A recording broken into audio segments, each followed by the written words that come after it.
Der Nebel hing schwer über dem Feld, als Alice ihren Weg zur Schule antrat.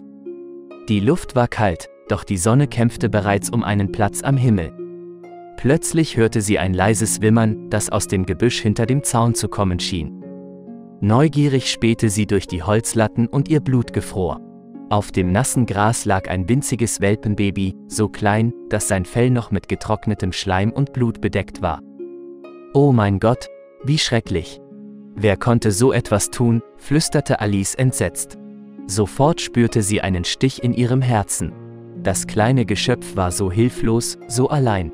Es zitterte und versuchte, sich mit seinen winzigen Pfoten zu bewegen, doch es war zu schwach.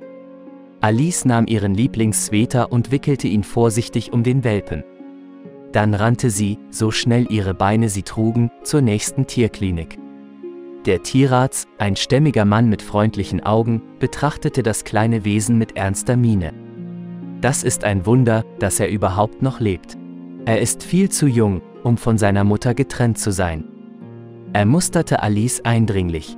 »Haben Sie noch andere Welpen gesehen?« Alice schüttelte den Kopf, aber ein ungutes Gefühl nagte an ihrem Bauch. »Ich denke, da sind noch mehr.« Der Tierarzt nickte, bestätigte ihre Vermutung mit einem schwermütigen Blick. »Wir müssen zurück an den Zaun.« Zusammen mit dem Tierarzt und 2 Assistentinnen kehrten sie an den Ort des Fundes zurück. Hinter dem Zaun, genau dort, wo Alice den Welpen gefunden hatte, lag eine durchsichtige Plastiktüte aus dem Supermarkt. Darin fanden sie 4 weitere Welpen. Einer davon, ein kleines, schmächtiges Mädchen, atmete nicht mehr. Die anderen 3 zitterten, schwach und ängstlich. Sofort wurden die Welpen in die Klinik gebracht. Der Tierarzt versicherte Alice, dass alles getan werden würde, um sie zu retten. Die Tierschutzorganisation würde sich um die kleinen Waisen kümmern, bis sie stark genug wären, um ein neues Zuhause zu finden. Alice, die schon immer von einem Hund geträumt hatte, spürte ein Ziehen im Herzen. Sie beschloss, alles daran zu setzen, einen der Welpen bei sich aufnehmen zu dürfen. Ihre Eltern, zunächst skeptisch, ließen sich von Alices Engagement überzeugen.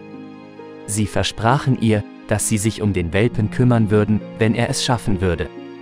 Unterdessen wurde gegen die Person, die die Welpen so grausam ausgesetzt hatte, Anzeige erstattet. Die Polizei hoffte, den Täter zu finden und zur Rechenschaft zu ziehen. Alice, voller Hoffnung und Liebe, versorgte ihren neuen kleinen Freund mit allem, was er brauchte. Sie nannte ihn Max und versprach ihm, dass er nie wieder allein sein würde. Liebe Freunde, wenn euch das Video gefallen hat, setzt ein Like und abonniert den Kanal.